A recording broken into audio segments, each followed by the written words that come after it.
क्या हाल है चला। Welcome to all of you.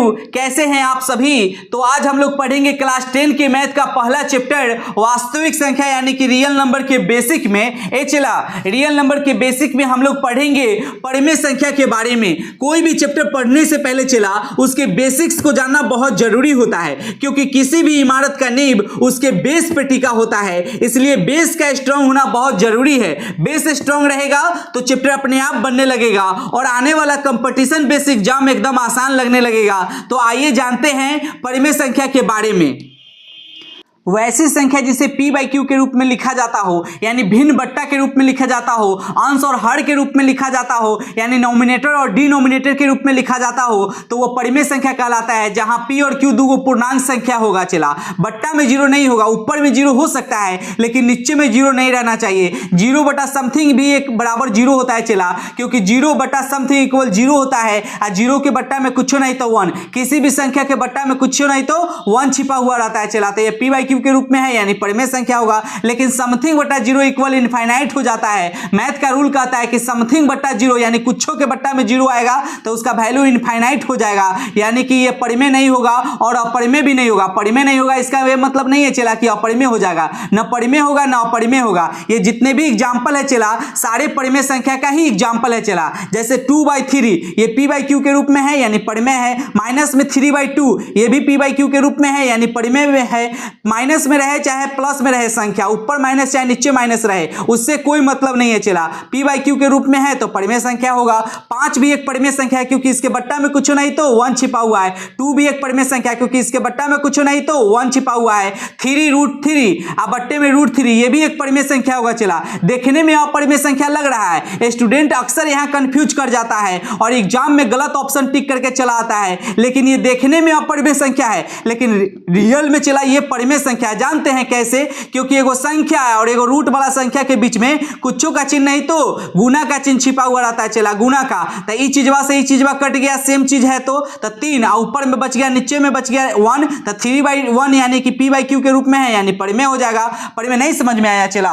कहने का मतलब है कि एगो संख्या और एगो रूट वाला संख्या के बीच में कुछों का चिन्ह नहीं तो गुना का चिन्ह छिपा हुआ रहता है। तो ई चीज से ई चीज कट गया, सेम चीज है तो ऊपर में 3 और नीचे में कुछ नहीं तो 1 है यानी p बाई क्यू के रूप में है यानी परिमेय संख्या हो जाएगा। किसी को कोई डाउट है क्या? डाउट नहीं चला तो यहां ध्यान दीजिएगा, √9 बट्टे में √4 ये क्या हो जाएगा चला, तो ये भी परिमेय हो जाएगा। जानते हैं कैसे, क्योंकि ये पूर्ण वर्ग संख्या है और पूर्ण वर्ग संख्या का पूरा वर्गमूल बन जाता है चला। वर्गमूल में क्या होता है चला, करनी के अंदर में 2 छिपा हुआ रहता है और वर्गमूल में दो का जोड़ा लगाते हैं और एगो बन के बाहर निकलता है। और जोड़ा हमेशा एक के जैसा वाला संख्या को लगाते हैं। जैसे 9 को प्राइम फैक्टर के रूप में तोड़ेंगे ना चला, तो 3 से 3 तिहाई के 9, 4 को तोड़ेंगे तो 2 से 2 दूना के 4, तो रूटे के अंदर में लिखेंगे 3 गुने 3। अब बट्टा है तो बट्टा लेंगे और रूट के अंदर में लिखेंगे 2 गुने 2। और जोड़ा लग गया एक के जैसा वाला संख्या है तो बाहर निकलेगा, रूट के बाहर निकलेगा एगो बन के, रूट गायब हो जाएगा, रूट गायब हो जाएगा। और यहां जोड़ा लग गया तो ये एगो बन के बाहर निकलेगा, रूट गायब हो जाएगा।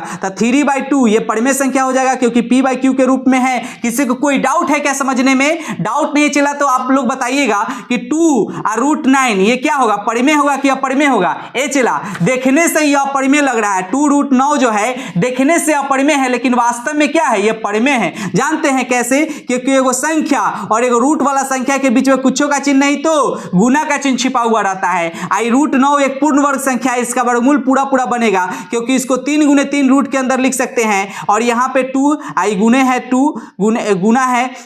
अभी वर्गमूल बनेगा तो जोड़ा लग गया एक जैसा वाला संख्या का तो एगो बन के बाहर निकलेगा, रूट गायब हो जाएगा। आई वाला 2 आई गुना होगा तो 2 तिहाई के 6, तो 6 के बट्टा में कुछ नहीं तो 1 है यानी परिमेय संख्या के रूप में आ गया, p बाई क्यू के रूप में आ गया यानी ये परिमेय संख्या का रूप हो जाएगा। अपरिमेय कब होता चला, जब √2 और रूट में 7 रहता, रूट में 5 रहता, रूट में 3 रहता, रूट में 2 रहता या रूट में यहाँ पे रहता 10 रहता तो इसका वर्गमूल पूरा नहीं बनता, तब ये अपरिमेय हो जाता चला। लेकिन अगर रूट में 9 है यानी कि इसका वर्गमूल पूरा पूरा बन जाएगा तो ये हो जाएगा परिमेय हो जाएगा, क्योंकि बनेगा तो 3 आएगा, ई वाला 2 से गुना होगा तो 3 दूना के 6, तो 6 के बट्टा में 1 है यानी पी बाई क्यू के रूप में है, पी बाई क्यू के रूप में है तो परिमेय हो जाएगा। चला किसी को कोई डाउट है क्या? चला समझने में यहां तक डाउट नहीं है। चला तो ध्यान दीजिएगा, दशमलव के नियत स्थान तक लिखी जाने वाली संख्या भी परिमेय संख्या ही कहलाता है। चला यदि कोई संख्या दशमलव के नियत स्थान तक लिखा हुआ है तो वह संख्या परिमेय संख्या ही कहलाएगा। चला जानते हैं कैसे, अगर कोई संख्या रहा होगा तो उस संख्या में अगर हम भागा दिए होंगे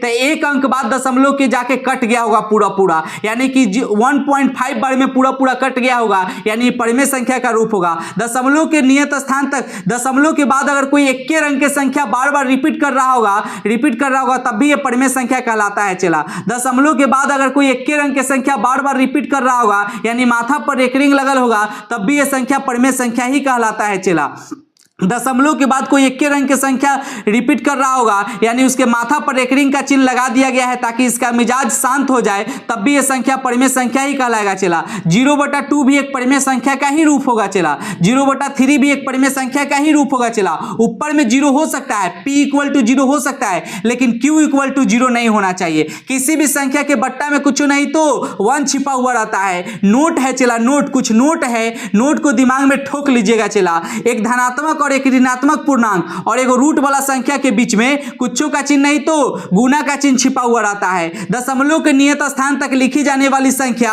परिमेय संख्या कहलाता है। चला दशमलव के बाद कोई इक्के अंक की संख्या बार बार रिपीट कर रहा होगा तो वह संख्या परिमेय संख्या कहलाता है। चला या दशमलव के बाद कोई इक्के अंक की संख्या बार बार रिपीट कर रहा होगा तो उस संख्या के माथा पर एक रिंग का चिन्ह लगा दिया गया हो ताकि उसका मिजाज अस्थिर हो जाए तो वह संख्या परिमेय संख्या का ही रूप कहलाएगा। चला किसी को कोई डाउट है क्या यहां तक समझने में?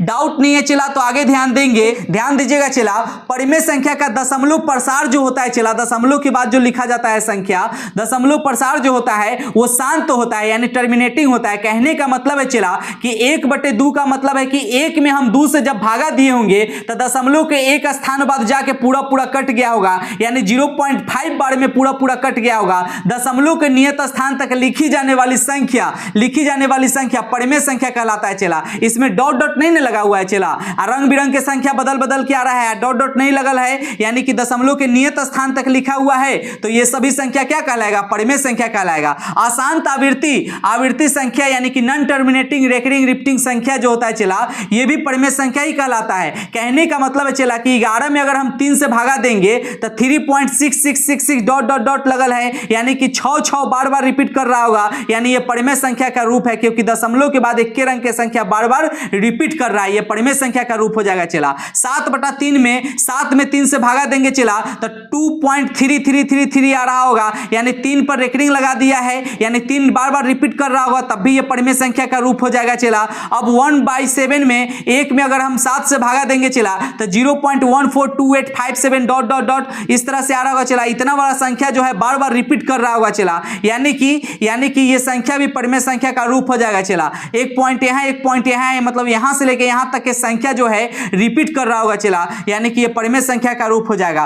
प्रत्येक पूर्णांक संख्या एक परिमेय संख्या का ही रूप होता है। चला क्योंकि पूर्णांक संख्या प्लस में हो तो या माइनस में हो तो उसके बट्टा में कुछ नहीं तो 1 छिपा हुआ रहता है, यानी p/q के रूप में हो और संख्या प्लस में रहे चाहे माइनस में रहे परिमेय संख्या कहलाता है। 0 भी एक पूर्णांक संख्या है जो कि एक परिमेय संख्या है क्योंकि इसके बट्टा में कुछ नहीं तो 1 छिपा हुआ रहता है। दो परिमेय संख्या के बीच में अनगिनत परिमेय संख्या होता है। चला जैसे 1 और 2 परिमेय संख्या है क्योंकि इसके बट्टा में कुछ नहीं तो 1 छिपा हुआ है। अब हम मान लिए कि 1 और 2 परिमेय संख्या है, ये है मानेंगे क्या? चला तो इसके बीच में क्या होगा? 1.1 भी लिख सकते हैं, 1.2 भी लिख सकते हैं, 1.3 भी लिख सकते हैं, 1.4 भी लिख सकते हैं, 1.5 भी लिख सकते हैं, हम कुछ भी लिख सकते हैं। चला 1.22 लिख सकते हैं, 1.3232 लिख सकते हैं, 1.444 लिख सकते हैं। चला ऐसा हम कुछ भी लिख सकते हैं, यानी कि सभी परिमेय संख्या का ही रूप हो जाएगा। चला यानी 2 या 2 से अधिक परिमेय संख्या के बीच में अनगिनत परिमेय संख्या बनता है। चला एग्जाम में पूछेगा तो ऑप्शन मारिएगा अनगिनत, अगर अनगिनत ऑप्शन नहीं रहेगा तो अनंत मारिएगा। 2 या 2 से अधिक परिमेय संख्या के बीच में अनगिनत परिमेय संख्या होता है। सभी शांत संख्याएं जो होता है चला, जितने भी शांत संख्या दशमलव के बाद शांत संख्या जो होता है ना चला, यानी कि यहां एग्जांपल है चला, दशमलव के बाद शांत संख्या जो होता है सभी परिमेय संख्या का ही रूप होता है और सभी आवर्ती संख्या भी परिमेय संख्या का रूप होता है। कहने का मतलब है कि दशमलव के बाद कोई इक्के वो संख्या बार बार रिपीट कर रहा होगा या वो जो संख्या रिपीट कर रहा होगा उसके माथा पर एक रिंग लगा दिया गया होगा, तब भी ये संख्या का रूप जो होगा परिमेय संख्या ही कहलाएगा चला। किसी को कोई डाउट है क्या यहां तक समझने में? डाउट नहीं है चला तो ध्यान दीजिएगा। ए चला ये भी एक परिमेय संख्या का ही रूप है क्योंकि 62 बार बार रिपीट कर रहा होगा, यानी 62 के माथा पर एक रिंग लगा दिया गया है, यानी 62 बार बार रिपीट कर रहा होगा। हम एक रिंग यहां भी लगा सकते हैं, यहां भी लगा सकते हैं, तो ये परिमेय संख्या होगा चला। किसी को कोई डाउट है यहां तक समझने में? डाउट नहीं है चला तो आगे ध्यान देंगे। सभी अशांत और आवर्ती संख्या परिमेय संख्या कहलाती है चला। जानते हैं चला, दशमलव के बाद कोई इक्के अंक की संख्या बार बार लिखल होगा और डॉट डॉट लगल रहेगा तो वह संख्या परिमेय संख्या ही कहलाएगा। अपरिमेय कब कहलाता है चला? जब दशमलव के बाद रंग बदल के संख्या आते रहता और डॉट डॉट लगा हुआ रहता, तब यह अपरिमेय हो जाता चला। दो या दो से अधिक परिमेय संख्या का जोड़ घटाव गुणा भाग हमेशा अपरिमेय ही होता है, परिमेय होता है चला। ध्यान दीजिएगा चला, दो या दो से अधिक परिमेय संख्या का जोड़ घटाव गुणा भाग हमेशा परिमेय ही होता है चला। ध्यान दीजिएगा, नहीं समझ में आया चला? जैसे दो या दो से अधिक परिमेय संख्या का जोड़ घटाव गुणा भाग हमेशा परिमेय होता है। जैसे 2 और 3 ये दोनों परिमेय संख्या है, इसको जोड़ेंगे तो जो रिजल्ट आएगा वो परिमेय होगा, क्योंकि किसी के बट्टा में कुछ नहीं तो 1 होता है। जो रिजल्ट आएगा वो क्या होगा? परिमेय होगा। जो रिजल्ट आएगा वो क्या होगा? परिमेय होगा, परिमेय होगा। अगर 2 में 3 से भागा देंगे तो ये p/q के फॉर्म में है, यानी कि ये परिमेय हो जाएगा चला। यानी दो या दो से अधिक परिमेय संख्या का जोड़ घटाव गुणा भाग क्या होता है चला? तो परिमेय होता है। एग्जाम में पूछेगा कि दो या दो से अधिक परिमेय संख्या का जोड़ घटाव, चाहे पूछ देगा गुणनफल क्या होता है तो परिमेय होता है, पूछेगा जोड़ क्या होता है तो परिमेय होता है, पूछेगा घटाव क्या होता है तो परिमेय होता है, भागफल क्या होता है तो परिमेय होता है। दो या दो से अधिक परिमेय संख्या का जोड़ घटाव गुणा भाग हमेशा क्या होता है? तो परिमेय होता है। तो परिमेय संख्या से जुड़ा हुआ बात यहीं पे समाप्त हुआ चला। अब एक भी ऑब्जेक्टिव या सब्जेक्टिव क्वेश्चन बाउंस नहीं करेगा चला सवाल बनाते समय। चला आप लोग सोच रहे होंगे पूर्णांक संख्या किसे कहा जाता है, क्योंकि परिमेय संख्या में पूर्णांक संख्या का बहुत ज्यादा रोल होता है चला। तो अगली क्लास में हम लोग पूर्णांक संख्या के बारे में जानेंगे, बहुत ही बेसिक लेवल से हर एक बात को बताऊंगा चला। वीडियो ज्यादा लंबा ना हो जाए तो आज की सेवा यहीं पे समाप्त करता हूं। मिलता हूं अगली वीडियो में, तब तक के लिए टेक केयर, बाय बाय।